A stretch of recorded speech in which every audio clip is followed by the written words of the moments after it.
Mail de Romuald de Moorea. Bonjour Lolo. Bonjour Romuald. Je m'inquiète car on parle de plus en plus de ces projets d'îles flottantes. Est-ce que ça va vraiment se faire ? Alors pas de panique, c'est pas pour tout de suite, même si on parle de l'horizon 2018. Je parie sur un effet Mahana Beach, c'est-à-dire que nous sommes dans la phase d'annonce, une spécialité au Fénois, mais j'espère qu'on va bien peser le pour et le contre avant de lâcher les travaux.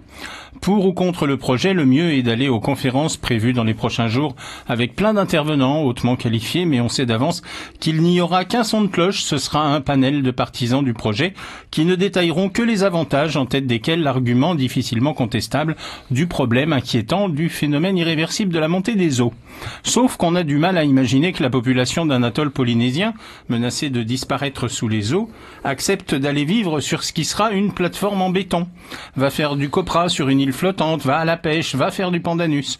De toute façon, on parle de bureaux de Silicon Valley bis, donc manifestement les populations locales potentiellement menacées ne semblent pas être la priorité. En revanche, on ne se gêne pas pour utiliser l'argument climatologique, parce qu'il y a quand même deux problèmes énormes qu'il ne faut pas perdre de vue dans ce projet. Le premier, c'est l'argument écologique. J'entendais un défenseur du projet dire sur notre antenne que pour des raisons écologiques, on utiliserait du béton et pas des structures métalliques qui pourraient rouiller. Béton et écologie, suis-je le seul à tiquer sur cette association en forme de contradiction ? Béton écologique, c'est quand même un parfait oxymore. Non, parce qu'il y a des fonds marins qui n'ont rien demandé à personne et surtout pas qu'on vienne les utiliser comme base des cités flottantes dont on voit en ce moment des représentations graphiques avec des maquettes toutes plus horribles les unes que les autres, et on se demande comment des investisseurs peuvent imaginer ce genre d'HLM flottant dans un environnement polynésien à l'horizon de nos îles hautes ou nos atolls. La meilleure attitude écologique, c'est de renoncer à ce délire à proximité d'îles du Fénois. Qu'on ne vienne pas nous dire que les doutes viennent de gens qui critiquent tout systématiquement. Non, pour ce projet mégalo, le principe de précaution s'impose, même si l'appétit des investisseurs est énorme. Et on en vient au deuxième problème, c'est que derrière ce projet, donc, il y a une volonté de chercher un nouveau modèle économique, par des zones franches, par des règles spécifiques à ces futurs lieux.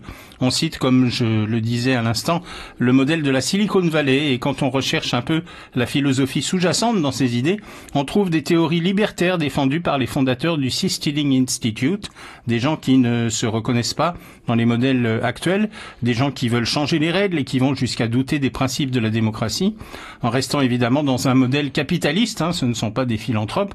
Donc là aussi, on a du mal à identifier les arrière-pensées, mais au nom de la prudence et du respect de l'environnement, on a le droit, pour ne pas dire le devoir, d'être méfiant. En revanche, si en attendant Seasteading Institute veut injecter quelques dizaines de millions aux Fénois, on peut toujours leur proposer de retaper des écoles vétustes ou de financer des dispensaires dans les îles, histoire de montrer leur côté bienfaiteur qui ne saute pas aux yeux pour l'instant. Merci, c'était De quoi je m'y mêle avec Lolo.